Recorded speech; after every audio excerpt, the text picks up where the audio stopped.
Hello everyone, this is Sakshi Vishnoi. Welcome to social school. तो इस video में हम लोग हमारी जो क्लास 11th इकोनॉमिक्स है, इसमें जो बुक है माइक्रो इकोनॉमिक्स, इसका जो चैप्टर 2 है that is theory of consumer behaviour, उसका पार्ट 3 देखने वाले हैं। पार्ट 1 एंड पार्ट 2 में हम लोगों ने cardinal utility approach and ordinal utility approach complete किया है।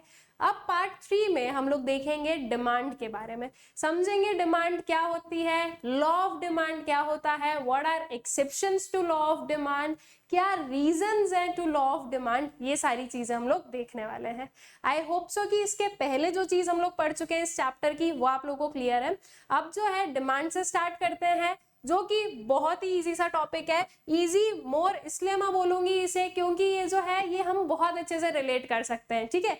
बिकॉज हम लोग अपनी लाइफ में वेरियस चीजों की डिमांड करते हैं and accordingly we also behave, ठीक है। कि अच्छा कब प्राइस बढ़ा है तो प्राइस बढ़ा है तो उसका डिमांड पर क्या असर होगा, प्राइस कम हुआ है तो डिमांड पर क्या असर होगा, किन रीजंस की वजह से हम किसी भी पर्टिकुलर कमोडिटी को डिमांड करते हैं, कब हम किसी कमोडिटी को डिमांड नहीं करते हैं। ये सारी चीजें जो है ये आप लोग आपकी जो डेली लाइफ है उसमें ये सब कुछ चलता रहता है। बस अब इतना सा हुआ है कि अब जो है हम उससे स्पेसिफिकली एक सब्जेक्ट के जो है उसमें पढ़ रहे हैं कि हाँ डिमांड कुछ होती है, उसे with the help of theory हम पूरा समझ रहे हैं कि हम अगर वैसे बिहेव कर रहे हैं तो क्यों कर रहे हैं, ठीक है, उसके पीछे के क्या रीजंस होते हैं, ये सब कुछ। ऑल राइट, तो चलिए स्टार्ट करते हैं विद डिमांड। अब अगर मैं नॉर्मली आप लोगों से पूछूं कि अच्छा बच्चों बताओ डिमांड क्या होती है, तो आप बोल दोगे मैम जब हम किसी भी चीज को जो है खरीदना चाहते हैं तो वो होती है हमारी डिमांड, राइट, या हम उसे खरीदते हैं तो वो होती है क्या, हमारी डिमांड। तो बिल्कुल सही है, अगर बोलोगे आप लोग ऐसा तो एक लेमैन की लैंग्वेज बोले तो क्या है, बिल्कुल सही है। लेकिन जब हम थोड़ा सा इकोनॉमिक्स में पढ़ रहे हैं तो फिर थोड़ा सा हमें जो है बिल्कुल प्रॉपर सब्जेक्ट के हिसाब से भी पढ़ना पड़ेगा, ठीक है।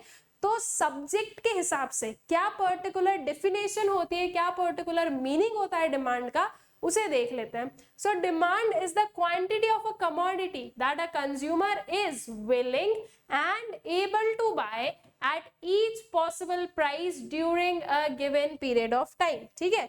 यहाँ पर दो टर्म्स आए हैं, दो मेन टर्म्स आए हैं, दैट इज एक तो विलिंग होना और एक होना क्या, एबल, ठीक है। विलिंगनेस एंड एबलनेस दोनों जरूरी है eight each possible price during a given period of time.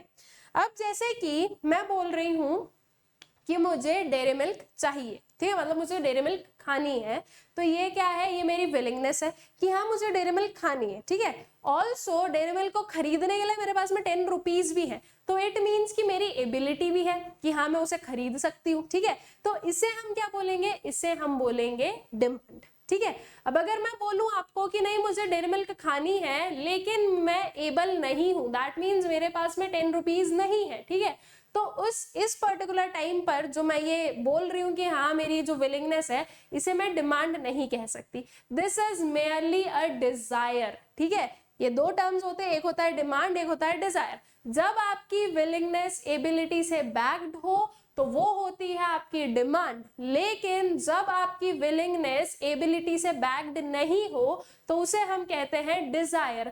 मतलब कि मैं चाहती हूं कुछ खरीदना लेकिन मैं उसके एबल नहीं हूं, तो इसे हम सिर्फ और सिर्फ डिजायर बोलेंगे।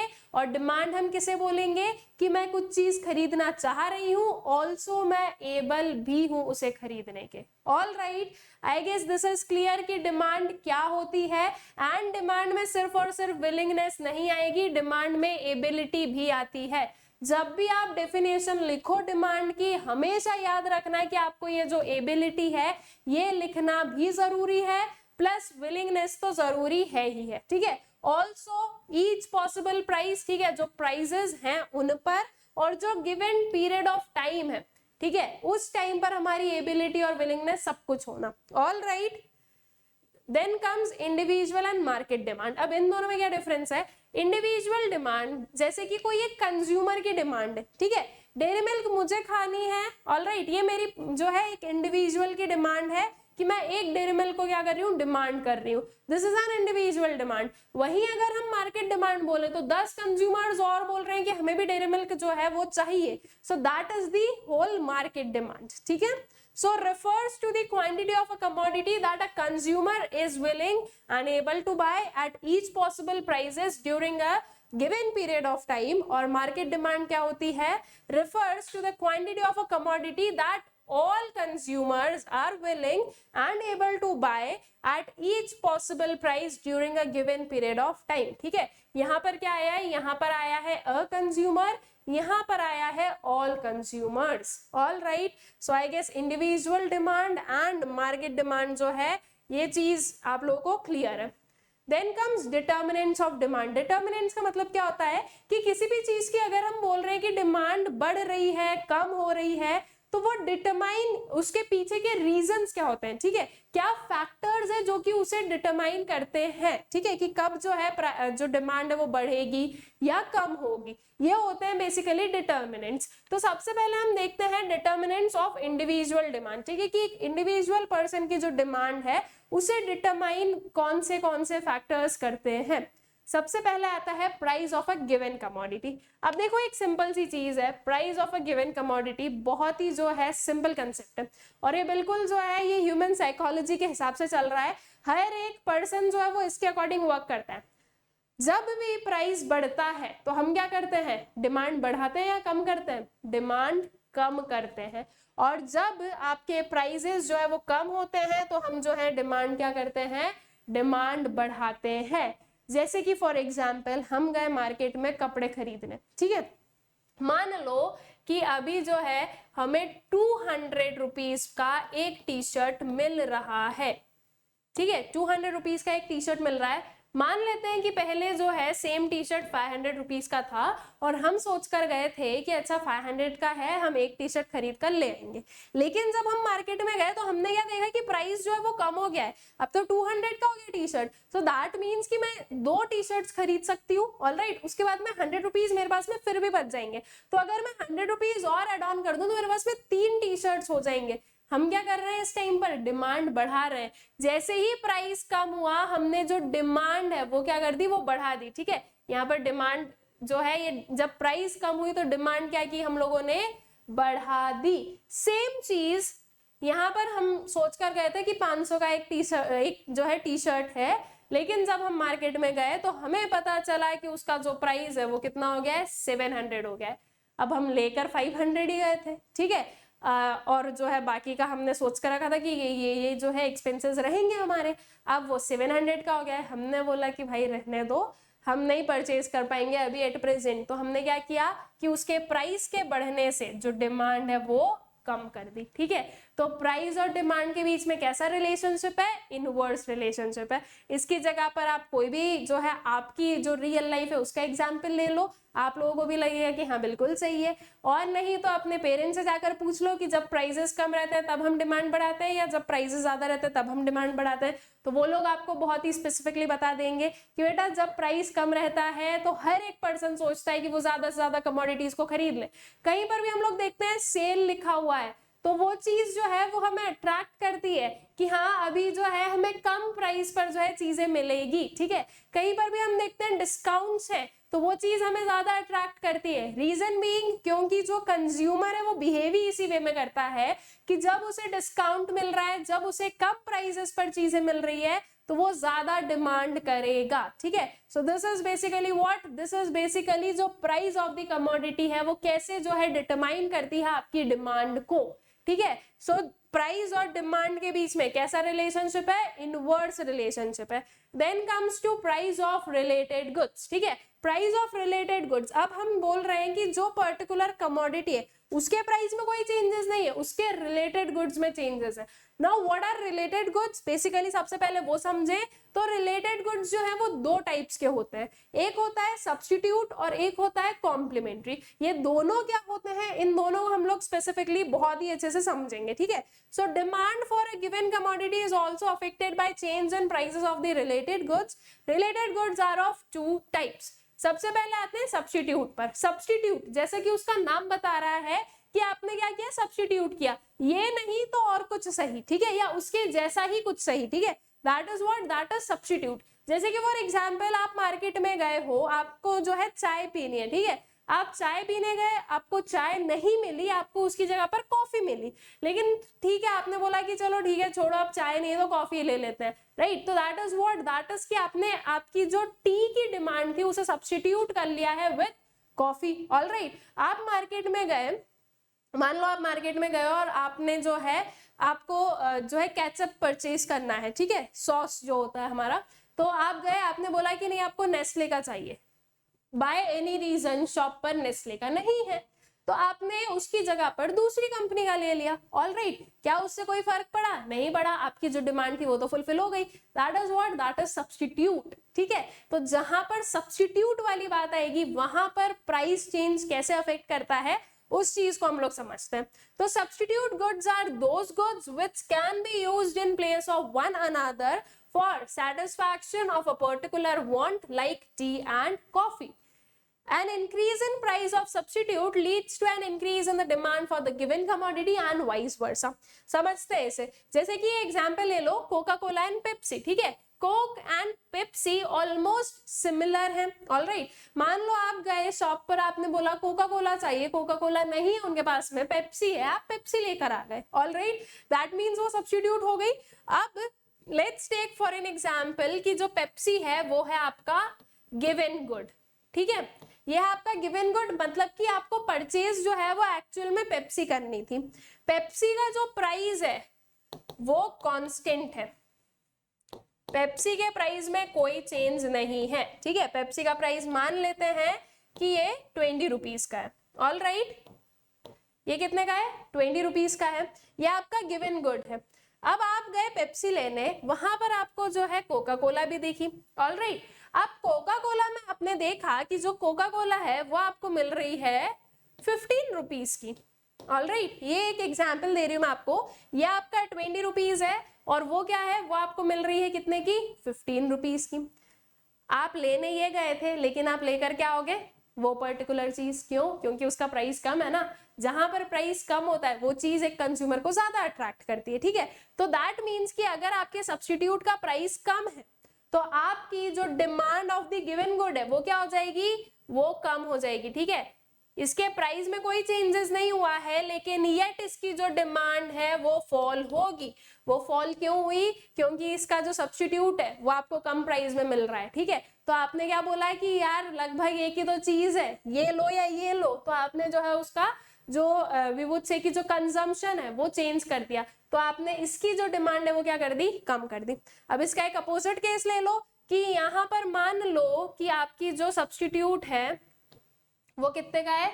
20 का है, दोनों 20 का है तो कोई प्रॉब्लम ही नहीं है, लेकिन मान लो ये 25 का है, ठीक है, ये क्या है? This is of 25 rupees. और मान लो कि आप गए थे लेने कोका कोला। ऑलराइट, आप कोका कोला लेने गए थे, 25 रुपीज का था, लेकिन आपने देखा कि इसका जो सब्स्टिट्यूट है उसकी प्राइस जो है वो 20 रुपीज की ही है। तो अब ऐसे केस में आप कोका कोला को नहीं डिमांड कर किसको डिमांड करोगे? पेप्सी को डिमांड करोगे, ठीक है। तो सब्स्टिट्यूट्स पर क्या असर होता है, आई गेस क्लियर हो गया आप लोगों को। अगर जो है प्राइस इंक्रीज होती है सब्स्टिट्यूट की, तो इसकी वजह से जो डिमांड है गिवन कमोडिटी की वो इंक्रीज होगी। अब इस पर्टिकुलर चीज को थोड़ा सा एक और जो है, इस एग्जाम्पल से तो आई गेस आई गया, इसके अलावा एक और एग्जाम्पल लेते हैं ताकि इस कंसेप्ट को आप और अच्छे से समझ पाओ। जैसे कि फॉर एग्जाम्पल हम लोग लेते हैं टी एंड कॉफी ले लो, ठीक है, ये दो चीज हमने ली, टी एंड कॉफी। टी को हम लोग मान रहे हैं गिवन गुड और इसका जो सब्स्टिट्यूट है that is coffee. Alright, given good की जो प्राइस है दैट इज 10 रुपीज और कॉफी की भी प्राइस है 10 रुपीज। ऑलराइट, ये क्लियर है। अब उसके बाद में हम बोल रहे हैं कि जो आपका गिवन गुड है, ठीक है, या वी वुड से कि जो an increase in price of substitute, ठीक है, जो सब्स्टिट्यूट है, ठीक है, उसकी प्राइस क्या हो गई? उसकी प्राइस बढ़ गई। सब्स्टिट्यूट की क्या हो गई? प्राइस बढ़ गई, 15 रुपए हो गई। अब क्या हुआ कि जो टी के कंज्यूमर्स थे, जो पहले भी टी को डिमांड करते थे, वो अभी तो टी को डिमांड कर ही रहे हैं, लेकिन साथ ही साथ ये जो कॉफी के कंज्यूमर्स हैं ये भी कहाँ आ जाएंगे? टी को कंज्यूम करने लगेंगे। क्यों? क्योंकि उन्हें जो है कॉफी 15 रुपए की मिल रही है और चाय जो है वो 10 रुपए की मिल रही है। तो यहाँ से जो पर्सन है, जो कंज्यूमर है, वो अपनी डिमांड को शिफ्ट करेंगे टी के पास में, तो टी की जो डिमांड है उस पर क्या इफेक्ट होगा, डिमांड बढ़ जाएगी।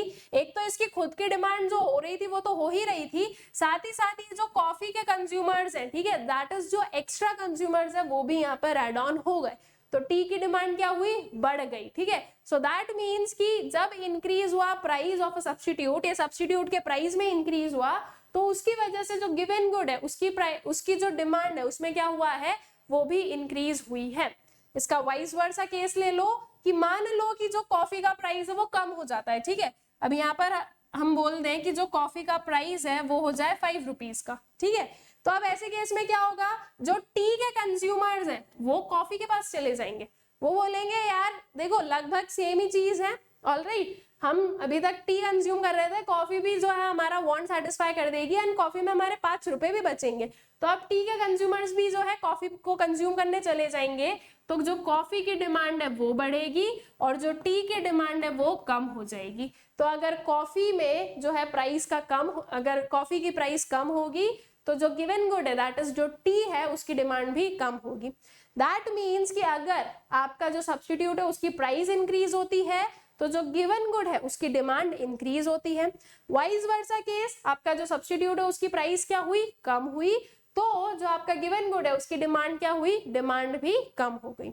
ऑलराइट, आई गेस क्लियर हो गई ये चीज कि कैसे जो है आपका सब्स्टिट्यूट वर्क करता है डिमांड को डिटरमाइन करने में, ठीक है। और जितने ज्यादा नंबर ऑफ सब्स्टिट्यूट रहते हैं किसी भी पर्टिकुलर कमोडिटी के, उतने ही ज्यादा जो है डिमांड में फ्लक्चुएशंस हमें देखने को मिलते हैं, ठीक है।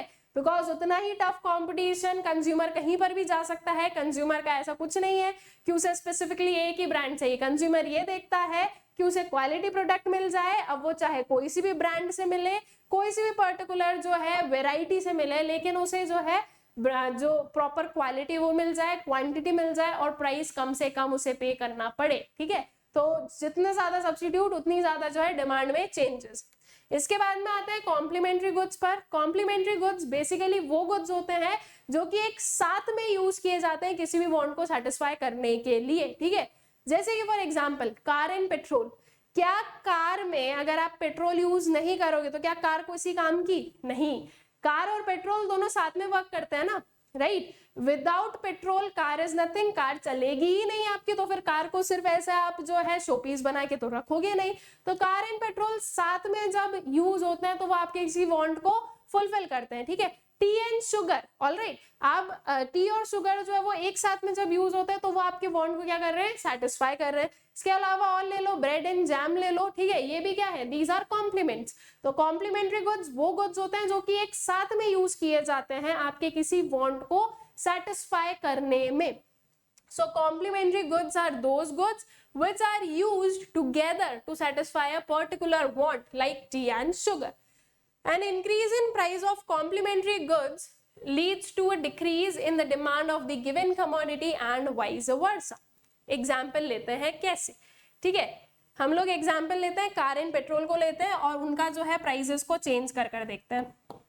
कार लिया हमने पेट्रोल लिया है, ठीक है। प्राइसेस इनके जो है वो हम चेंज करके देखेंगे। मान लेते हैं कि जो आपका कार है उसके जो प्राइस है वो क्या हो गया, इंक्रीज हो गया, और पेट्रोल का जो प्राइस है वो कैसा है, कांस्टेंट है, ठीक है। पेट्रोल के प्राइस में कोई चेंजेस नहीं है, पेट्रोल का प्राइस कांस्टेंट है। अब कार का प्राइस बढ़ा है, हमें पता है कि जैसे ही प्राइस बढ़ती है तो उसकी डिमांड क्या हो जाएगी, कम हो जाएगी। कार के प्राइस में बढ़ने से जो कार की डिमांड है वो कम हो गई है, ठीक है। कार की डिमांड कम हो गई है, अल्टीमेटली अब ये जो कम डिमांड है उसकी वजह से ये जो पेट्रोल है उसकी भी डिमांड उतनी नहीं रहेगी, ऑलराइट, उसकी भी डिमांड क्या हो जाएगी, कम हो जाएगी। तो एक में प्राइस में बढ़ा, दूसरे की डिमांड क्या हो गई, कम हो गई। इसे वाइस वर्सा कंडीशन में ले हम बोल रहे हैं कि पेट्रोल की जो प्राइस है वो क्या हो गई, वो इंक्रीज हो गई, ठीक है। जो पेट्रोल का प्राइस है वो हो गया इंक्रीज, तो इसकी वजह से पेट्रोल की डिमांड कम हुई। अब पेट्रोल की डिमांड से हमें कुछ लेना देना नहीं है, हमारे लिए गिवन गुड क्या है, गिवन गुड है कार, पेट्रोल हमने कॉम्प्लीमेंट बोला है। तो पेट्रोल की प्राइस बढ़ने की वजह से जो कार की डिमांड है वो कम हो जाएगी। वो कम क्यों होगी? क्योंकि हमें पता है ना कि कार में पेट्रोल के बिना तो कुछ जो है होना नहीं है। तो कोई भी कंज्यूमर ये सोचेगा भाई हम कार तो खरीद ले, जो कि वैसे भी महंगी ही आती है, हम कार खरीद ले, फिर उसे ऑपरेट करने का भी खर्चा, और अभी पेट्रोल की प्राइस वैसे ही बहुत है, तो अभी हम लोग कार नहीं खरीदते हैं, बाद में खरीदेंगे। ठीक है, जब थोड़ा सा मार्केट जो है वो सही रहेगा, जब जो है प्राइसेस भी कैसे रहेंगे, प्राइसेस भी ठीक रहेंगे। ठीक है, तो उस टाइम पर जो है हम इसे परचेज कर लेंगे। तो ultimately because of increase in price of petrol, जो डिमांड ऑफ कार है वो क्या हो गई, वो डिक्रीज हो गई है। ठीक है, तो ये पर्टिकुलर कंसेप्ट होता है आपके किसका, आपकी जो कॉम्प्लीमेंट्री गुड्स है उनका। दैट मीन्स अगर आपके जो कॉम्प्लीमेंट्री गुड है उसके प्राइस में इंक्रीज होगा तो गिवन गुड की डिमांड डिक्रीज हो जाएगी। ठीक है, इसकी तो डिमांड डिक्रीज हो ही रही है, साथ साथ में वो भी जो है सेम चलेगा। अगर कॉम्प्लीमेंट्री गुड के प्राइस में कम होगा तो जो डिमांड ऑफ गिवन गुड है वो क्या होगी, वो इंक्रीज हो जाएगी। ठीक है, so this is the concept of complementary goods. और जो सब्स्टिट्यूट गुड्स है उनमें कैसे चलता है कि अगर मान लो सब्स्टिट्यूट का प्राइस बढ़ा है तो गिवन गुड का जो डिमांड है वो भी बढ़ जाएगा, और अगर सब्स्टिट्यूट का प्राइस कम हुआ है तो गिवन गुड का जो डिमांड है वो भी कम हो जाएगा। ठीक है, आई गेस क्लियर हो गया कॉम्प्लीमेंट एंड सब्स्टिट्यूट्स। ये अगर ये चीज क्लियर है तो आपको मतलब कि जो डिमांड वाला चैप्टर है वो बहुत अच्छे समझ में आ जाएगा, क्योंकि वहीं पर सबसे ज्यादा जो है ना थोड़े विवोद से कि थोड़ा जो है कंफ्यूजन होता है। नाउ आते हैं इनकम ऑफ द कंज्यूमर। अब एक पर्सन की जो इनकम है वो भी डिटरमाइन करती है डिमांड को कि वो कितनी होने वाली है। सिंपल सी चीज है, अगर हमारी जो है इनकम ज्यादा रहेगी तो हम डिमांड ज्यादा करेंगे, इनकम कम रहेगी तो हम डिमांड कम करेंगे। ठीक है, ये एक नॉर्मल सिनेरियो है। नाउ स्टूडेंट्स एक चीज को याद रखना, दो टाइप्स ऑफ गुड्स होते हैं, एक होते हैं आपके नॉर्मल गुड्स, ठीक है, एक होते हैं क्या, नॉर्मल गुड्स, और एक होते हैं आपके पास में इंफीरियर गुड्स। नॉर्मल गुड्स, जो नॉर्मल कंडीशन मैंने आप लोगों को बताई कि इनकम बढ़ी तो डिमांड भी क्या होगी, इंक्रीज होगी, इनकम कम हुई तो डिमांड भी क्या हो जाएगी, डिक्रीज हो जाएगी। ठीक है, that is in the case of normal goods.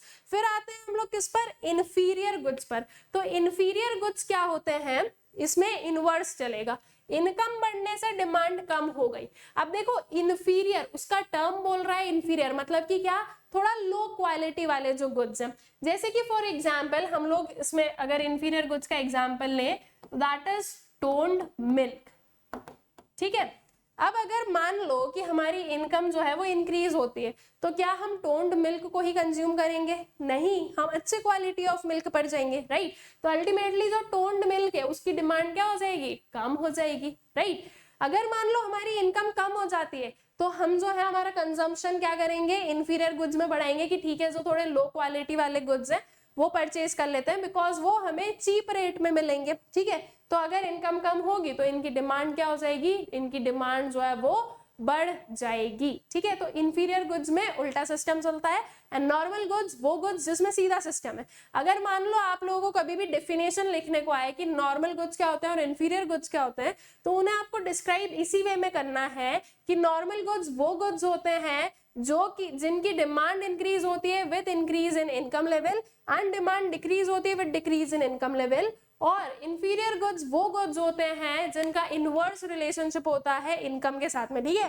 That means उनकी जो डिमांड है वो कम होती है अगर इनकम इंक्रीज हो जाए तो, और डिमांड बढ़ जाती है अगर इनकम डिक्रीज हो जाए तो। All right, I guess clear है आप लोगों को जो इंफीरियर एंड नॉर्मल गुड्स का कंसेप्ट है वो।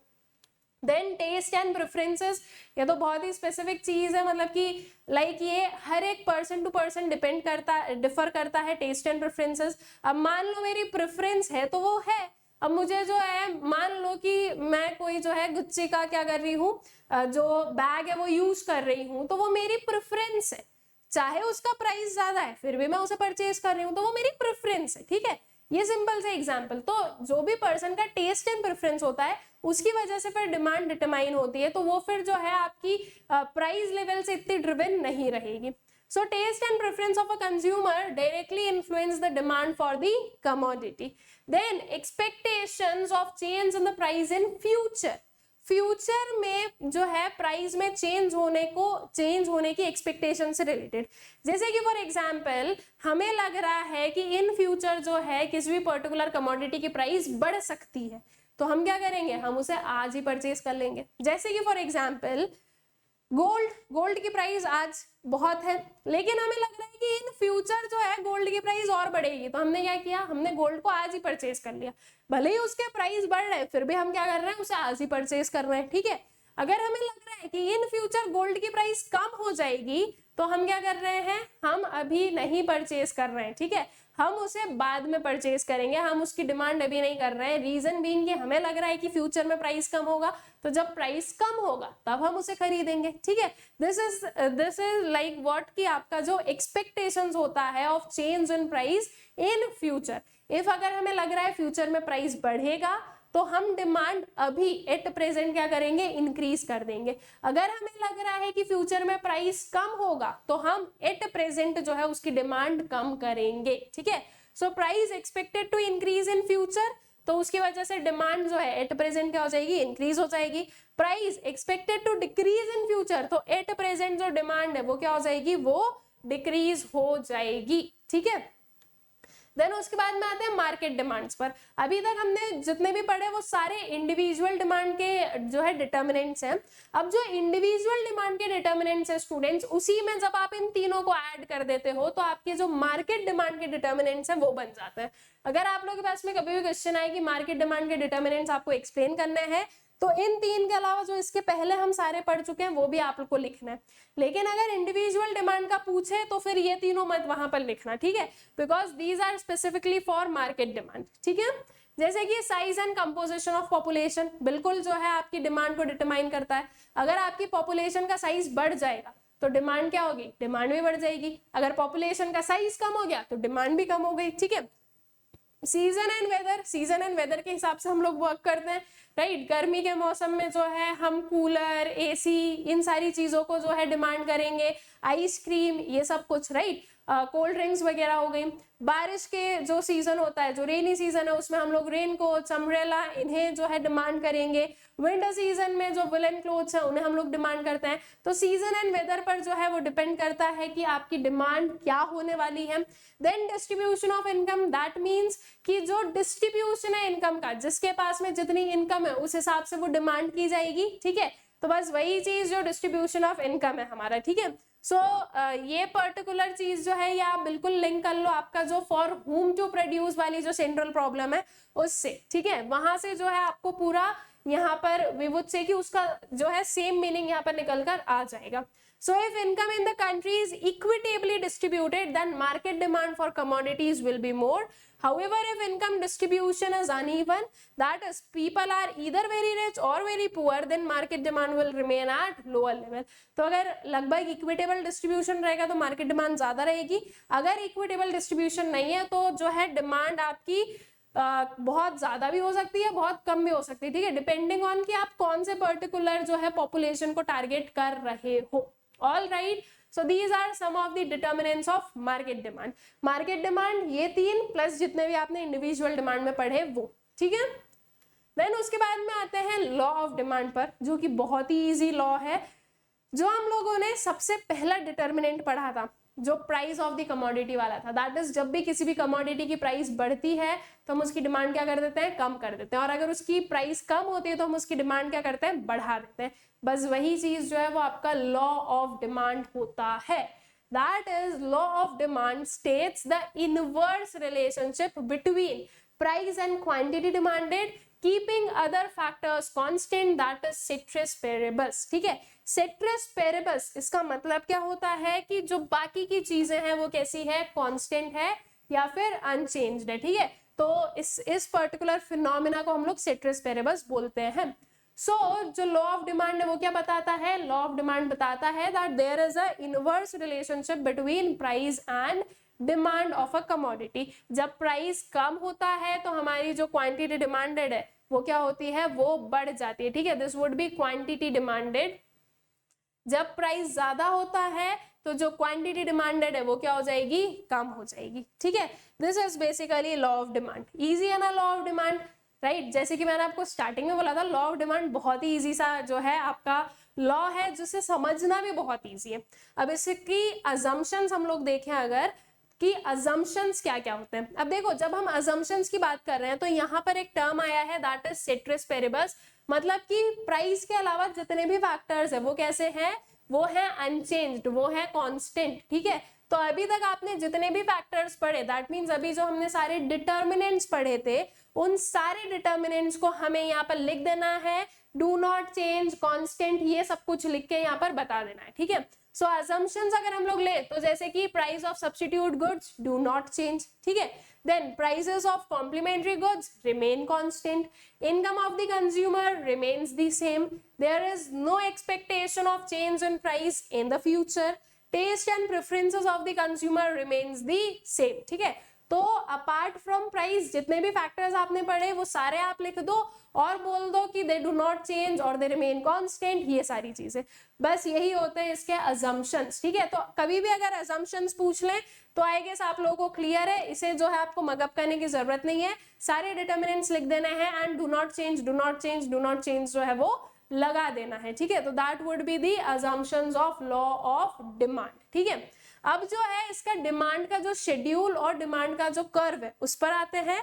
तो शेड्यूल में बेसिकली हम लोगों ने डिमांड में क्या दो चीजें देखी, लॉ ऑफ डिमांड में क्या दो चीजें देखी, तो that was price and your what, your quantity demanded. तो बस वही चीज हमने ली, यहाँ पर हमने लिया प्राइस और यहाँ पर हमने लिया quantity demanded of commodity x, ठीक है। देखो price 5 4 3 2 1, that means price decrease हो रहा है।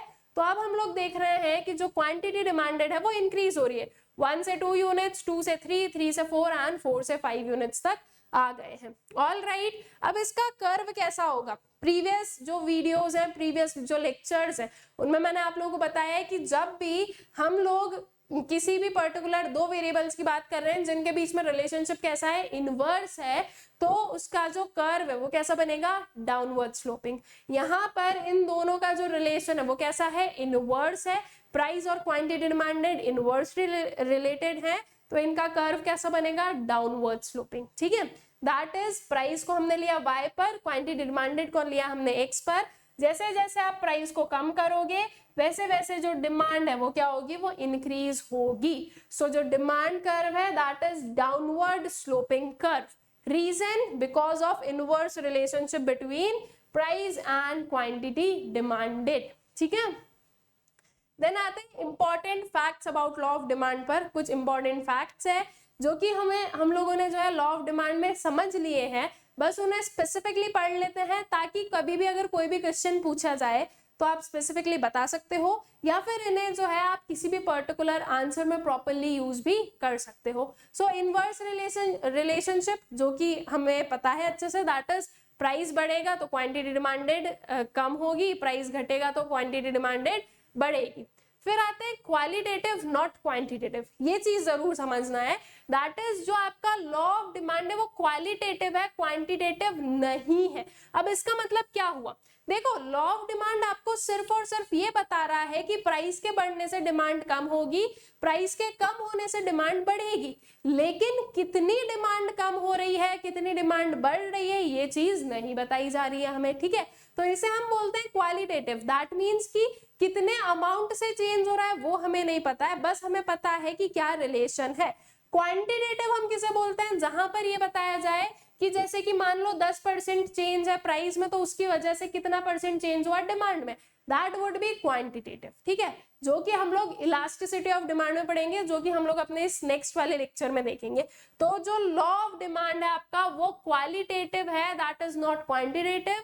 वो हमें सिर्फ और सिर्फ जो है एक वी वुड से कि एक जो है डायरेक्शन बताता है कि किस डायरेक्शन में प्राइस मूव कर रहा है, उसकी वजह से डिमांड किस डायरेक्शन में मूव कर रही है, कितना कितना चेंज है ये नहीं बताया जा रहा, ठीक है। So it only indicates the direction of change in demand, the amount demanded, and does not indicate the magnitude of change, ठीक है। मैग्नीट्यूड ऑफ चेंज, कितना चेंज हुआ है वो नहीं बताया जा रहा है, ठीक है।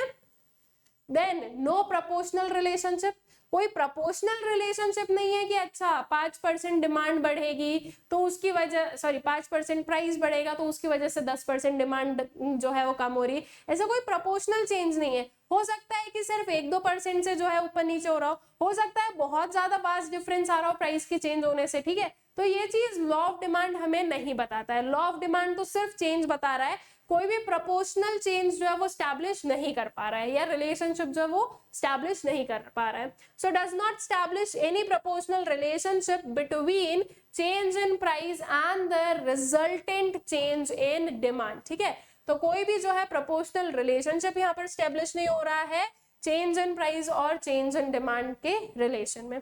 देन वन साइडेड है, वन साइडेड कैसे है, दैट इज ये सिर्फ और सिर्फ जो है डिमांड में चेंजेस बता रहा है because of change in price. ये नहीं बता रहा है कि अगर डिमांड चेंज होती है तो उसकी वजह से प्राइस पर क्या जो है इफेक्ट पड़ रहा है। ठीक है, ये चीज नहीं बताई जा रही, मतलब कि ये वन साइडेड चल रहा है, दोनों साइड से चेंजेस का जो है इसे एक्सप्लेन नहीं कर रहा है। So only explain the effect of change in price on quantity demanded. ठीक है, प्राइस के चेंज होने की वजह से क्वांटिटी डिमांडेड कैसे जो है चेंज हो रही है, सिर्फ उसे एक्सप्लेन किया जा रहा है। It states nothing about the effect of change in quantity demanded on price of the commodity. Quantity demanded के चेंज होने से प्राइस पर क्या इफेक्ट हो रहा है वो चीज हमें लॉ ऑफ डिमांड नहीं बताता है, इसीलिए हम इसे क्या बोल रहे हैं, इसीलिए हम बोल रहे हैं कि ये वन साइडेड है। All right, then reasons for law of demand पर आते हैं कि लॉ ऑफ डिमांड जो है वो क्यों वर्क कर रहा है। ठीक है, उसके पीछे के क्या रीजंस है कि जब प्राइस बढ़ती है तब डिमांड कम होती है, या प्राइस कम होती है तो डिमांड बढ़ती है, तो इसके पीछे के रीजंस क्या है। ठीक है, वो रीजंस हम लोग देखते हैं। सबसे पहला law of diminishing marginal utility. ठीक है, ये हम लोगों ने कार्डिनल यूटिलिटी अप्रोच के अंदर पढ़ा है। अब law of diminishing marginal utility जो है वो reason for law of demand कैसे बनता है। देखो, as more and more units of a commodity is consumed the utility derived from each successive unit goes on decreasing. ठीक है, जैसे ज्यादा से ज्यादा जो यूनिट्स है किसी भी कमोडिटी की वो कंज्यूम होती है, तो जो यूटिलिटी डिराइव होती है ईच सक्सेसिव यूनिट से वो क्या होने लगती है, वो डिक्रीज होने लगती है। राइट, अब एक सिंपल सी चीज है, अगर हम किसी भी कमोडिटी को जो है कंटिन्यूअसली क्या करते जाए, परचेज करते जाए, तो अल्टीमेटली उससे यूटिलिटी कम डिराइव हो रही है। अब हम लोग ये चाहेंगे, मतलब कि हम लोग जो है कम पे करना चाहेंगे to gain more units of that commodity. That means अब हम क्या चाहेंगे कि अगर इसका प्राइस कम होगा तो हम डिमांड बढ़ाएंगे। तो अल्टीमेटली ये वही चीज हो रही है ना, इनवर्स रिलेशनशिप वाला, कि अगर आप प्राइस कम करोगे तो हम डिमांड बढ़ाएंगे, अगर आप प्राइस बढ़ा दोगे तो हम डिमांड कम कर देंगे। ठीक है, so consumer gets more satisfaction, he will pay more. As a result, the consumer will not be prepared to pay same price of additional units of the commodity. The consumer will buy more units of the commodity only when the prices falls. ठीक है, तो ये कब होगा, consumer जो है वो ज्यादा यूनिट्स को कब कंज्यूम करेगा या और यूनिट्स को कब कंज्यूम करेगा, अगर आप जो है प्राइस कम कर दो तो।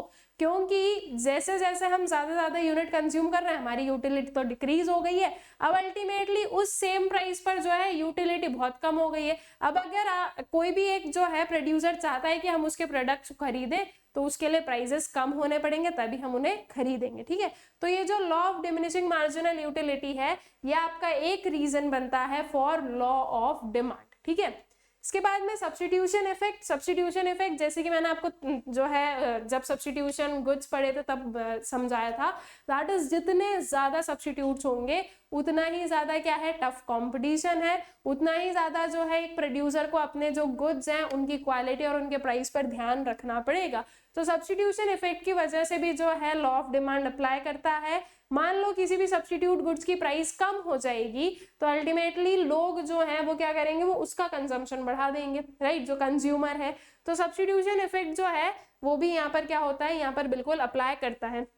That is refers to substituting one commodity in place of other when it becomes relatively cheaper. ठीक है, अगर relatively cheaper बन जाएगा तो अल्टीमेटली हम जो है जो सब्स्टिट्यूट है उसे परचेज करने लगेंगे। Then income effect refers to the effect on income when real income of a consumer changes due to change in price of the given commodity. Income effect में यहाँ पर हम बात कर रहे हैं students change in real income of a consumer. अब real income of a consumer कैसे, वो उस चीज को समझते हैं। मान लो एक कंज्यूमर की जो इनकम है दैट इज 10,000। ठीक है, ये एक कंज्यूमर की क्या है, ये एक कंज्यूमर की इनकम है। अब जब हम रियल इनकम की बात करें तो वो क्या होती है, मान लो एक कंज्यूमर ने कुछ गुड्स को खरीदा, ठीक है, ऑफ लेट्स से प्राइस 2000, ठीक है, 2000 प्राइस है, या यहाँ पर हम इसके प्राइस को बढ़ा देते हैं, प्राइस मान लो हम रख रहे हैं 8000, ठीक है, 8000 का प्राइस है और एक कंज्यूमर ने इसे खरीदा है, तो अब इसके पास में इनकम कितनी बची, इसके पास में जो लेफ्ट ओवर इनकम है that is 2000, this 2000 is termed as real income, ठीक है। अब जो है 10,000 में कोई चेंजेस नहीं है, ठीक है, जो टोटल ओवरऑल इनकम दिख रही है उसमें कोई चेंजेस नहीं है, हम सिर्फ रियल इनकम की बात कर रहे हैं। मान लो इस पर्टिकुलर जो कमोडिटी है उसकी प्राइस जो है वो डिक्रीज हो जाती है, ठीक है, लेट्स से उसकी प्राइस जो है वो अब बन जाती है 7000 की। अब अगर 7000 उसकी प्राइस बनती है तो इन दैट केस जो एक पर्सन की रियल इनकम है वो कितनी हो जाएगी, वो 3000 की हो जाएगी। दैट मीन्स अब जो है वो ज्यादा और किसी यूनिट को भी कंज्यूम कर पाएगा, ठीक है।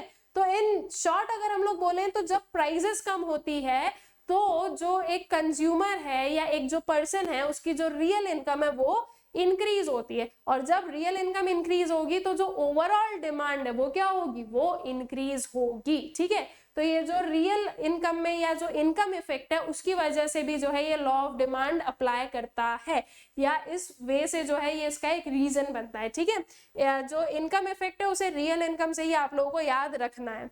Then additional consumers. So when price of a commodity falls, many new consumers who were not in a position to buy it earlier due to its high price starts purchasing it. Old consumers also start demanding more due to its reduced price. ठीक है, अब अगर आप किसी भी particular चीज का price कम करते हो तो जो इस पर्टिकुलर गुड को पहले से कंज्यूम कर रहे थे वो तो कंज्यूम कर ही रहे हैं, लेकिन साथ ही साथ वो लोग जो कंज्यूम नहीं कर पा रहे थे because of its high price, अब वो लोग भी कंज्यूम कर रहे हैं, तो अल्टीमेटली जो डिमांड है वो क्या होगी, वो इंक्रीज हो जाएगी, ठीक है। तो जो एडिशनल कंज्यूमर्स हैं उसकी वजह से, या वी वुड से कि प्राइस के कम होने की वजह से जो एडिशनल कंज्यूमर्स हैं वो हमारी जो ओवरऑल डिमांड है उसे इंक्रीज करवाते हैं, ठीक है। देन डिफरेंट यूजेस, ठीक है, अब कोई भी प्रोडक्ट है उसके अगर डिफरेंट यूजेस हैं तो उस पर जो है प्राइस का इफेक्ट हमें बहुत देखने को मिलेगा। जैसे कि फॉर एग्जांपल मान लो हम ले लेते हैं कि एग्जांपल किसका, इलेक्ट्रिसिटी नहीं लेते हैं, मिल्क ले लेते हैं, ठीक है। मिल्क का प्राइस कम हुआ तो मिल्क का प्राइस कम हुआ तो इसकी वजह से जो मिल्क के वेरियस यूजेस हैं हम उन्हें भी जो है क्या कर सकते हैं, उनमें भी मिल्क को यूज कर सकते हैं। जैसे कि मान लो जो है खीर बना ली, ओके, कर्ड बना लिया, उसके बाद में कोई स्वीट्स बना लिए, ठीक है, देन वी से कस्टर्ड बना लिया, ऑल राइट। इसके अलावा मिल्क को एज इट इज जो है ड्रिंकिंग के लिए यूज कर लिया, तो इस वजह से जब प्राइस कम होगी तो हम जो है ये जो वेरियस यूजेस हैं इनमें भी जो है उसका यूज कर सकते हैं। तो अल्टीमेटली प्राइस के कम होने की वजह से हम क्या बोलेंगे कि चलो थोड़ा सा जो है हम ज्यादा मिल्क परचेज कर लेते हैं, हम कुछ इनमें से कुछ भी चीज बना लेंगे, ठीक है। दैट मीन्स कि प्राइस कम होने से डिमांड बढ़ा ली। अब वहीं अगर इसका प्राइस बढ़ जाता है, ठीक है, अगर मान लो जो मिल्क है उसका अगर प्राइस बढ़ा देते हैं तो ये जो सारे यूजेस हैं ये हम कैंसिल आउट कर देंगे, और जो मोस्ट एसेंशियल यूज है हम सिर्फ उसी में जो है मिल्क को यूज करेंगे, तो प्राइस बढ़ने से जो डिमांड है वो क्या हो जाएगी, कम हो जाएगी, ठीक है। तो ये जो डिफरेंट यूजेस हैं इसकी वजह से भी जो लॉ ऑफ डिमांड है वो अप्लाई करता है, ठीक है। So some commodities like milk, electricity etcetera have several uses. When price of such a good increases its uses get restricted to the most important purpose and vice versa. All right, so these are some of the reasons for law of demand की law of demand जो है वो क्यों जो है जिस वे से हम देख रहे हैं दैट इज इनवर्स रिलेशनशिप हम लोग देख रहे हैं प्राइस एंड डिमांड में, तो क्यों जो है इनवर्स रिलेशनशिप होता है, ठीक है। देन उसके बाद में आते हैं exceptions to law of demand. अब कोई भी लॉ हो उसके एक्सेप्शंस भी होते हैं, दैट मीन्स कि ऐसी चीजें जहां पर वो लॉ जो है वो अप्लाई नहीं होता है, ठीक है। तो वो एक्सेप्शंस क्या है उन्हें देखते हैं। सबसे पहले आते हैं गिवन गुड्स पर। गिवन गुड्स एक जो है special kind of inferior goods होते हैं whose demand rises with an increase in price and demand falls with decrease in price. In the early 18th century, Sir Robert Giffen observed that price of breads were increasing. Demand for bread by low-paid British wage earners were also increasing. With a rise in the price of goods, they were forced to cut consumption of meat and other expensive food items. ठीक है, जो sir Robert Giffen है, इन्होंने world war के time पे इस चीज को जो है ऑब्जर्व किया था कि प्राइस ऑफ ब्रेड इंक्रीज हो रही है और उसमें हम लोग देख रहे हैं कि जो डिमांड फॉर ब्रेड है वो भी इंक्रीज हो रही है। तो अभी हमारे लॉ ऑफ डिमांड के अपोजिट चल गया ना, राइट, कि प्राइस जब बढ़ती है तो डिमांड तो कम होनी चाहिए। लेकिन यहाँ पर जो है सर रॉबर्ट गिफिन ने क्या देखा कि प्राइस के बढ़ने से डिमांड भी बढ़ रही है। अब ऐसा क्यों हो रहा है? देखो, हो क्या रहा था एक्चुअल में at the time of world war, जो सारी चीजों के प्राइस, जो सारी कमोडिटीज के प्राइस है वो इंक्रीज हो रहे थे।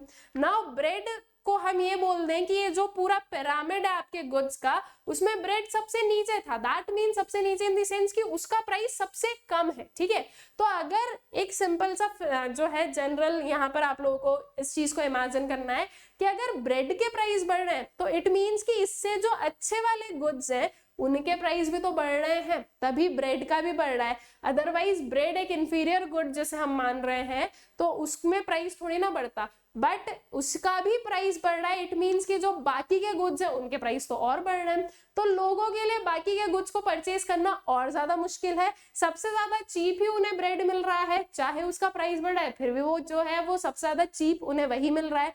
तो मीट या फिर जो और भी जो एक्सपेंसिव फूड आइटम्स है वो कंज्यूम कर नहीं पा रहे थे लोग। ठीक है, जो लो वेज अर्नर्स थे वो लोग नहीं कंज्यूम कर पा रहे थे, तो demand for bread was increasing. All right, so इसे हम बोलते हैं कि एक ये टाइप ऑफ इंफीरियर गुड्स वाली कैटेगरी में आएंगे। तो गिफिन गुड्स को एज इट इज आपको जो है इस पर्टिकुलर कंसेप्ट को याद रखना है। एज सच कोई जो है यहाँ पर लिस्ट ऑफ गुड्स नहीं है जो गिफिन गुड्स के अंदर आती हो। ठीक है, ऐसा कुछ नहीं है, बस गिफिन गुड्स क्या होते हैं वो हमें पता होना चाहिए कि वो एक special kind of inferior goods है जिनकी डिमांड बढ़ती है जब उनका प्राइस भी बढ़ता है तब। ठीक है, प्राइस के बढ़ने से जो है उसकी डिमांड भी बढ़ रही है। ऑल राइट, और प्राइस के कम होने से डिमांड कम हो जाएगी। क्यों कम होगी? क्योंकि उसका प्राइस कम हो रहा है, तो हम ये समझ रहे हैं कि उससे जो अच्छी क्वालिटी के गुड्स हैं उनका भी प्राइस कम होगा, तो लोग जो है उसे डिमांड करेंगे जो अच्छी क्वालिटी वाले हैं उन्हें। ठीक है, so this is about the Giffen goods. ठीक है, देन उसके बाद में स्टेटस सिंबल गुड्स और गुड्स ऑफ ऑस्टेंटेशन। ठीक है, जो स्टेटस सिंबल गुड्स है लाइक गोल्ड, डायमंड, ये सारी चीजें, इनका प्राइस कभी कम होता है क्या? नहीं होता है, राइट। और इवन जो है डायमंड वगैरह, उनका प्राइस तो कभी भी कम नहीं होता है, गोल्ड का भी नहीं होता है, बट कंपैरेटिवली सेम प्राइस से थोड़ा बहुत कम ज्यादा। ठीक है, that means gold is something जो कि गोल्ड सिल्वर ऐसा है कि तो भी जो है कॉमन पीपल थोड़ा बहुत तो हम क्या कर पाते हैं, कंज्यूम कर लेते हैं, लाइक हम लोग जो है उसे यूज कर लेते हैं। लेकिन लाइक डायमंड एंड ऑल वो हम लोग कॉमन जो है मेन में देखेंगे ही नहीं कि उनके पास में डायमंड हो। ऑलराइट, तो ये जो चीजें हैं इनके प्राइसेस बहुत है लेकिन इनकी डिमांड भी बहुत है। डिमांड बहुत क्यों है? मतलब कि विथ जो इतना हाई प्राइस है तो उस हिसाब से तो डिमांड बहुत कम होनी चाहिए ना, लेकिन डिमांड तो करते हैं लोग at that high price also. तो उसके पीछे का रीजन क्या है? सिंपल सा है, दैट इज वो स्टेटस सिंबल गुड है। अगर मान लो उनका प्राइस कम हो जाएगा ना तो वो उन्हें कोई नहीं खरीदेगा। आज उन्हें लोग खरीद क्यों रहे हैं? क्योंकि उनका प्राइस ज्यादा है, वो स्टेटस दिखा रहा है कि अच्छा हमारे पास में ये पर्टिकुलर जो है चीज है, तो that means we are that much rich and all. ठीक है, तो वो जो है एक स्टेटस सिंबल गुड हो जाते हैं, तो उनका प्राइस ज्यादा रहता है और उनका डिमांड भी ज्यादा ही रहता है। उनके with increase in price demand में कोई कमी नहीं आती है। ठीक है, so certain prestige goods which are used as status symbols, example diamond, gold, antique paintings, etc. ठीक है, तो prices are high yet demanded more. All right, then fear of shortage. मान लो हमें जो है फियर है शॉर्टेज का कि इन फ्यूचर जो है इस पर्टिकुलर गुड की शॉर्टेज हमें देखने को मिलेगी। जैसे कि इसका जो है एग्जाम्पल सबसे ज्यादा जो आप रिलेट कर सकते हो, एट द टाइम ऑफ कोविड-19 जो ऑक्सीजन सिलेंडर्स वगैरह थे उनकी शॉर्टेज का फियर था, राइट। एक कोई तो भी मेडिसिन चल रही थी उसका जो है शॉर्टेज था कि ये जो है फ्यूचर में हो सकता है ना मिले।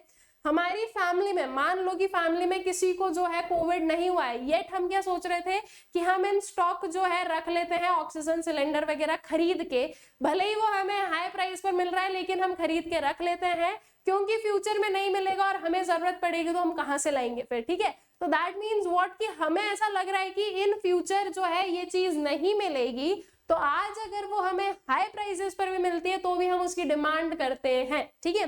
दैट मीन्स कि यहाँ पर जो है लॉ ऑफ डिमांड वर्क नहीं किया। विद इंक्रीजिंग प्राइस आप डिमांड भी बढ़ा रहे हो, because you have the fear कि इन फ्यूचर ये पर्टिकुलर गुड आपको नहीं मिलेगा या उसकी जो है शॉर्टेज हमें देखने को मिलेगी।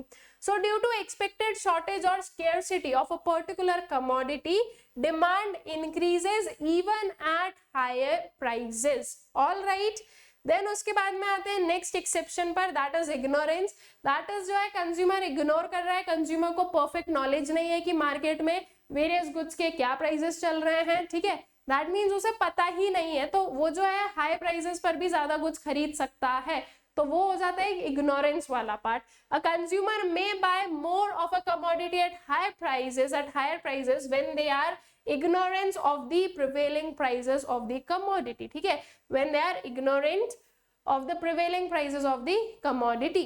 Then fashion related goods, अब जो fashion related goods है वो तो जब फैशन में चल रहे हैं तभी खरीदेंगे ना। अब ऑब्वियसली ये चीज आपने देखी होगी कि कोई भी पर्टिकुलर गुड है जो जब आउट ऑफ फैशन या आउट ऑफ ट्रेंड चले जाते हैं तो उनकी प्राइसेस कम हो जाती है, लेकिन जब प्राइसेस कम हो रही है तब भी आप उसकी डिमांड नहीं बढ़ा रहे हो। क्यों नहीं बढ़ा रहे हो? क्योंकि वो तो अब आउट ऑफ ट्रेंड हो गया, आउट ऑफ फैशन हो गया। अब उन्हें खरीद कर हम क्या करेंगे, राइट? अब खरीदेंगे तो हम जो है काइंड ऑफ पागल नजर आएंगे कि यार देखो इन्हें कोई सेंस ही नहीं है फैशन का, ये चीजें तो पहले ही निकल चुकी, सबने जो है यूज करके छोड़ दिया, तब आप इसे यूज कर रहे हो, राइट? तो वो चीज जो है वो हम करना नहीं चाहते हैं। तो दैट मीन्स कि फैशन रिलेटेड गुड्स जो है वो भी कब हम लोग यूज करते हैं, जब वो चीज जो है एट दैट टाइम जो है फैशन में चल रही हो। अब चाहे उसका प्राइस ज्यादा हो तो भी हम उसे कंज्यूम करते हैं, और इन फ्यूचर जब उसका प्राइस कम होता है तब उसे कोई नहीं खरीदता है, ठीक है।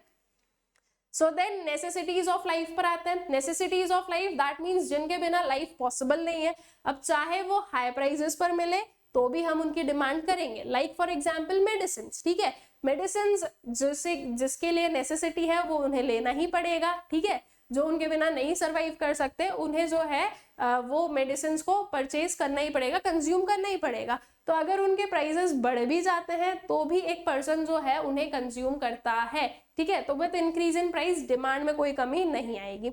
Then change in weather, so with change in season or weather demand for certain commodities changes irrespective of prices, ठीक है। तो हम लोग वेदर के हिसाब से भी जो है हमारी डिमांड चेंज होती है, और जो है तब हम इतना प्राइसेस वगैरह का ध्यान नहीं देते। All right, so these were some of the exceptions जो कि आई गेस कि आप लोगों को अच्छे से क्लियर हो गए हैं। देन एक जो है इसी का एक और कंसेप्ट पर आते हैं, that is movement along the demand curve, that is change in quantity demanded. देखो आप लोगों के सामने दो वर्ड्स आ सकते हैं, one is change in quantity demanded and one is change in demand. दोनों का मतलब अलग होता है। जब हम बोल रहे हैं चेंज इन क्वांटिटी डिमांडेड तो वो जो है वो ऑकर होता है due to change in price of the commodity, ठीक है, change in own price of the commodity. जैसे कि फॉर एग्जांपल मैं बात कर रही हूँ आइसक्रीम की, और आइसक्रीम के ही प्राइस में अगर चेंज होता है तो इसकी वजह से जो क्वांटिटी डिमांडेड या जो डिमांड में चेंज होगा उसे हम बोलते हैं चेंज इन क्वांटिटी डिमांडेड, ठीक है।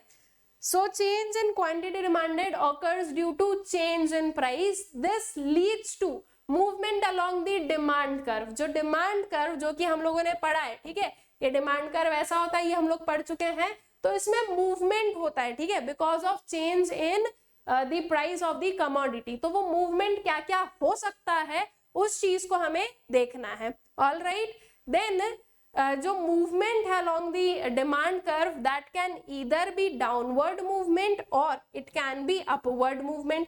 वो इस टाइप से डाउनवर्ड भी जा सकता है और वो अपवर्ड भी जा सकता है। दोनों चीजों को हम लोग समझेंगे।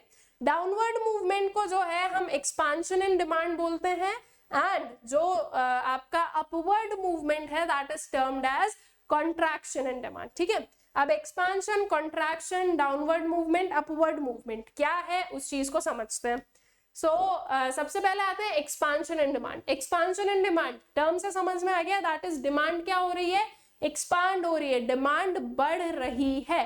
डिमांड कब बढ़ती है स्टूडेंट्स, जब प्राइस कम होता है, ठीक है। सो एक्सपांशन इन डिमांड किसकी वजह से होगी, प्राइस के कम होने की वजह से। एग्जाम्पल देखें अगर हम लोग तो देखो प्राइस जो है वो 20 से 15 गया, डिमांड 100 से 150 चली गई, ठीक है।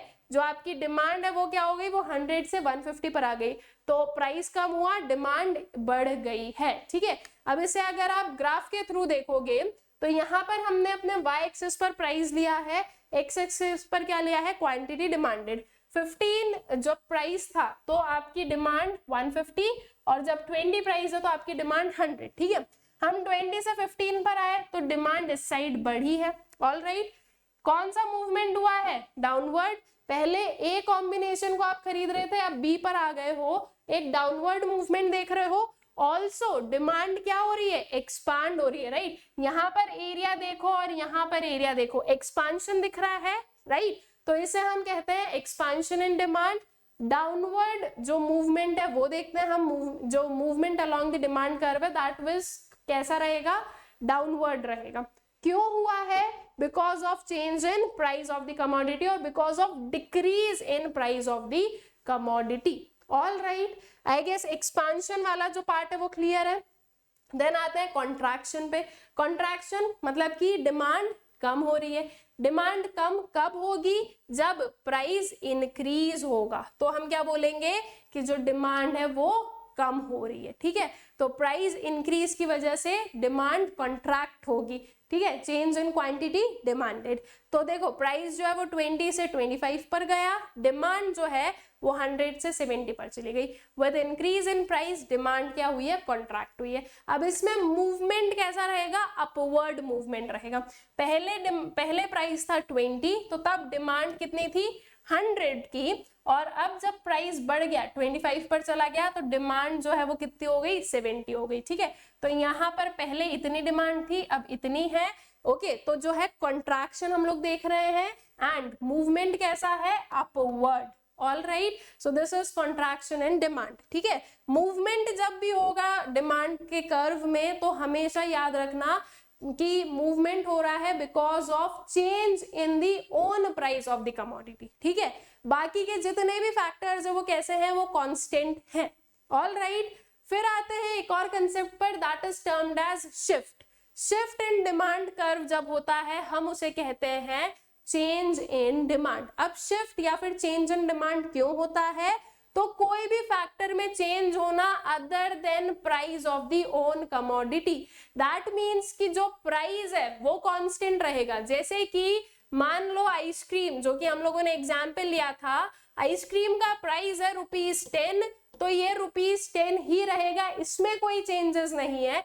इस पर्टिकुलर 10 रुपीज के अलावा जो और भी फैक्टर्स होते हैं जो कि हम लोगों ने पढ़े हैं, ठीक है, इसी पर्टिकुलर वीडियो में जो स्टार्टिंग में पढ़े फैक्टर्स डिटरमाइनिंग डिमांड, उन फैक्टर्स में किसी में भी चेंज की वजह से अगर आपकी डिमांड चेंज होती है तो हम उसे कहते हैं चेंज इन डिमांड, ठीक है। और चेंज इन डिमांड की वजह से जब आपका डिमांड कर्व है उसमें हम लोग शिफ्ट देखेंगे, all right.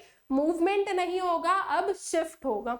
So change in demand occurs due to change in factors other than price. This leads to shift in demand.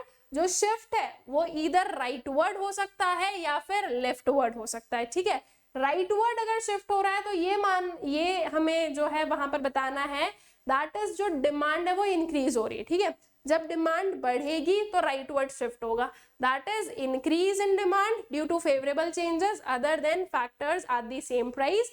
और जो आपका लेफ्टवर्ड शिफ्ट है उसकी वजह से जो डिमांड है या जो डिमांड जब डिक्रीज होती है तो उसे जो है हम क्या बोलते हैं कि लेफ्टवर्ड शिफ्ट हो रहा है, ठीक है। लेफ्टवर्ड राइटवर्ड कब है ये याद रखना, अगर डिमांड बढ़ रही है तो राइटवर्ड जाएगा और अगर डिमांड कम हो रही है तो लेफ्टवर्ड जाएगा। ऑल्सो जो चीजें इसके अपार्ट याद रखनी है जिसमें कि आप लोग कंफ्यूज हो जाते हो वो ये है, जब हम डिमांड की बात कर रहे हैं स्टूडेंट्स, जब हम शिफ्ट की बात कर रहे हैं तो यहाँ पर देखो increase in demand and decrease in demand होता है, ठीक है। एंड जब हम मूवमेंट की बात करते हैं तो मूवमेंट में एक्सपांशन इन डिमांड होगा एंड कॉन्ट्रैक्शन इन डिमांड होगा, ठीक है। तो इन टर्म्स को याद रखना है हमेशा। और मूवमेंट में चेंज इन क्वांटिटी डिमांडेड है और शिफ्ट में चेंज इन डिमांड है, ठीक है। क्वांटिटी डिमांडेड नहीं आएगा, यहाँ पर क्या आएगा, चेंज इन डिमांड आएगा, ठीक है। देन आते हैं राइटवर्ड और लेफ्टवर्ड शिफ्ट पर, that is increase in demand and decrease in demand पर। अब यहाँ पे आपका जो प्राइस है वो कैसा है, कांस्टेंट है, तो प्राइस लाइन जो है वो सेम रहेगी, प्राइस में कोई चेंजेस नहीं होगा, सिर्फ और सिर्फ डिमांड कर्व जो है वो शिफ्ट होगा, ठीक है। इंक्रीज इन डिमांड की बात कर रहे हैं, मतलब कि राइटवर्ड शिफ्ट होगा, ठीक है। राइटवर्ड शिफ्ट क्यों हो रहा है, because of any of the favourable change in factors affecting demand, ठीक है। So refers to rise in demand of a commodity caused due to any factor other than the own price of the commodity। देखो price कैसा है, same है, 2020 है, demand आप क्या देख रहे हो, बढ़ती हुए देख रहे हो, तो कोई भी फेवरेबल चेंज हुआ है, जितने भी फैक्टर्स थे उनमें से किसी भी फैक्टर में जो है फेवरेबल चेंज हुआ है फॉर द गिवन कमोडिटी, तो जो आपका डिमांड कर्व वो राइटवर्ड शिफ्ट होगा, ठीक है। फिर आ जाओ डिक्रीज इन डिमांड पर। डिक्रीज इन डिमांड में भी जो आपकी प्राइस है वो सेम रहेगी, ठीक है। डिमांड क्या हुई है, डिमांड डिक्रीज हुई है, रीजन क्या है, कोई भी पर्टिकुलर जो है अनफेवरेबल चेंज हुआ है in any of the factors apart from own price of the commodity. तो आप लोग देखोगे इनिशियल आपका डिमांड कर्व ये वाला था, ठीक है, डी वाला, देन D1 पर आ गए हम लोग, all right, that is leftward shift जो है वो हमें देखने को मिला है, all right. So I guess shift in जो डिमांड है वो भी आप लोगों को क्लियर है। Now what are the reasons for shift in demand curve, तो बस जो सारे फैक्टर्स है वो हमने लिख दिया और उनमें बता दिया कि चेंज हुआ है, that is change in price of substitute goods, change in price of complementary goods, change in income of consumer, change in taste and preferences, expectations of change in price in future, change in population, change in distribution of income और change in season, ठीक है। इनमें से कोई भी factor में change हो सकता है, इनमें से जरूरी नहीं है कि सिर्फ एक में ही चेंज हो, 2-3 फैक्टर्स में चेंज हो सकता है जिसकी वजह से डिमांड चेंज हुई हो, all right. I guess shift and movement जो है प्रॉपरली क्लियर है, दोनों के बीच का जो डिफरेंस है वो आप लोगों को जो है प्रॉपरली क्लियर हो गया है, ठीक है। अब कुछ टाइप्स ऑफ डिमांड देख लेते हैं, बहुत ही छोटा सा जो है ये टॉपिक है, देख लेते हैं जल्दी से। Price demand, price demand basically क्या हो गया, वो डिमांड जो कि प्राइस लेवल में चेंज की वजह से जो है अफेक्ट होती हो उसे हम प्राइस डिमांड कहते हैं, ठीक है। So refers to relationship between the price and demand of a commodity assuming other factors constant, ठीक है, बाकी सारे factors constant हैं, सिर्फ जो प्राइस है उसकी वजह से जो भी जो है चेंजेस होते हैं डिमांड में, या फिर वी कैन से कि प्राइस और जो डिमांड है उनके बीच का जो रिलेशनशिप है that is termed as price demand, ठीक है। So dx is equals to f of px, इसका मतलब क्या है, dx का मतलब है demand for the given commodity, f है functional relationship and p is price of the given commodity. That means कि प्राइस और डिमांड के बीच में क्या फंक्शनल रिलेशनशिप है, दैट मीन्स ये दोनों आपस में कैसे जो है फंक्शन करते हैं, इनके बीच का क्या रिलेशनशिप है, that is termed as price demand, all right. Then आते हैं क्रॉस डिमांड पर। अब क्रॉस डिमांड क्या होगी, refers to a relationship between the demand of a given commodity and price of related commodities, ठीक है, assuming other things remaining same। cross demand that means कि कुछ इस वे से इसका प्राइस ले लो, ठीक है, और इसकी डिमांड ले लो इस वे से, ऑलराइट। सो दैट मीन्स कि यहाँ पर जो है जो रिलेशनशिप है वो हम क्या बोल रहे हैं कि जो प्राइस ऑफ रिलेटेड गुड्स है और जो गिवन गुड की डिमांड है उनके बीच का relationship, that means substitute goods and complementary goods वाला जो कंसेप्ट है उसे हम क्रॉस डिमांड के अंदर पढ़ते हैं, या क्रॉस डिमांड उसे हम कह सकते हैं, ठीक है। ये उसका आप डायग्राम देख सकते हो कि एक साइड पर हमने क्या लिया है, क्वांटिटी डिमांडेड ऑफ टी लिया है, एक साइड पर हमने प्राइस ऑफ शुगर लिया है, मतलब कि ये दोनों क्या है, tea and sugar, these are complementary goods, और ये उसका जो है कर्व बता रहे हैं, ठीक है। देन उसके बाद में आते हैं इनकम डिमांड पर। अब देखो अभी तक आप लोग समझ गए होंगे कि जो टर्म लिखा है उसी के हिसाब से उसका मतलब है। इनकम डिमांड मतलब कि इनकम और डिमांड के बीच का जो पर्टिकुलर चीज हमें रिलेशनशिप बताती है उसे हम इनकम डिमांड कहते हैं। So refers to the relationship between income of the consumer and the quantity demanded of a commodity assuming other factors constant, ठीक है। That is dx is equals to f of y। y is what? Economics में income आपको जहां पर भी बताना हो उसे हम डिनोट y से करते हैं, ठीक है, कैपिटल Y से। तो dx हो गया आपका demand for given commodity, f हो गया आपका functional relationship and y is what, income of the consumer, ठीक है। तो dx is equals to f of y, that is जो आपका फंक्शनल रिलेशनशिप शो करता है बिटवीन इनकम एंड डिमांड उसे हम इनकम डिमांड कहते हैं। Then joint demand, joint demand कहाँ पर करते हैं हम? कॉम्प्लीमेंट्री गुड्स में, ठीक है, जहां पर दो गुड्स को हम एक साथ में यूज करते हैं टू फुलफिल वन जो है वन वांट और वन डिमांड, ऑल राइट। तो वो होती है आपकी जॉइंट डिमांड। जॉइंट डिमांड में बेसिकली जहां पर आप दो या उससे ज्यादा गुड्स को एक साथ में डिमांड कर रहे हो, ठीक है, are demanded simultaneously to satisfy a particular want, then such demand is called joint demand, all right. Then उसके बाद में आते हैं कंपोजिट डिमांड पर। कंपोजिट डिमांड का मतलब है कि आपका एक गुड है और वो आपके वेरियस डिमांड्स को क्या करता है? फुलफिल करता है, या वो वेरियस जो है यूज में आता है, ठीक है, वेरियस जगह पर यूज किया जाता है। That is when a commodity can be put to several uses, its demand is known as composite demand. जैसे कि एग्जांपल हमने लिया है इलेक्ट्रिसिटी। इलेक्ट्रिसिटी जो है वो हीटिंग कूलिंग के लिए यूज हो सकती है, हीटिंग कूलिंग के बाद में वो मोशन और जो पावर है उसके लिए यूज हो सकती है। It is used for communication, it is used for light. अब इसमें भी अगर आप लोग देखो तो हीटिंग कूलिंग में आपके पास में ओवन आ गया, आयरन आ गया, रेफ्रिजरेटर आ गया, एयर कंडीशनर आ गया।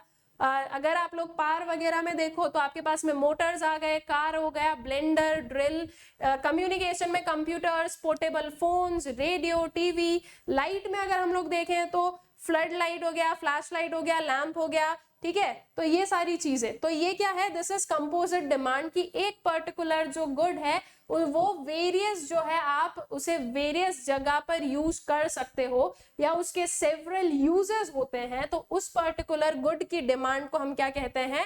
कंपोजिट डिमांड कहते हैं, all right. Then comes derived demand. Derived demand मतलब कि आप जो हो किसी चीज को डायरेक्टली डिमांड नहीं कर रहे हो, ठीक है। जैसे कि फॉर एग्जाम्पल आपने डिमांड किया है मोबाइल फोन। अब मोबाइल फोन को डिमांड किया है तो उसके साथ में चार्जर की डिमांड अपने आप आएगी। आप मोबाइल का कुछ नहीं कर सकते बिना चार्जर के, ठीक है। तो वो जो चार्जर है उसकी डिमांड कैसी है? डिराइव्ड है। आपकी डायरेक्ट डिमांड थी ऑफ मोबाइल, लेकिन उसके वजह से आपकी डिराइव्ड डिमांड हुई चार्जर। दैट मीन्स आपको डायरेक्टली चार्जर का कोई यूज नहीं था, बट बिकॉज आपने मोबाइल की डिमांड की तो चार्जर की डिमांड उसी के साथ में जो है आ गई, ठीक है। तो उसे हम डिराइव्ड डिमांड कहते हैं।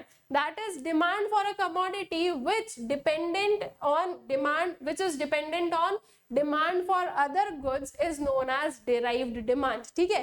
That is like new homes increases the demand for steel. हमने डिमांड किसकी की है? न्यू होम्स की है, लेकिन इसकी वजह से जो डिमांड फॉर स्टील है वो बढ़ गई, तो स्टील की उस टाइम पर, इस पर्टिकुलर टाइम पर कौन सी डिमांड है? डिराइव्ड है, ठीक है।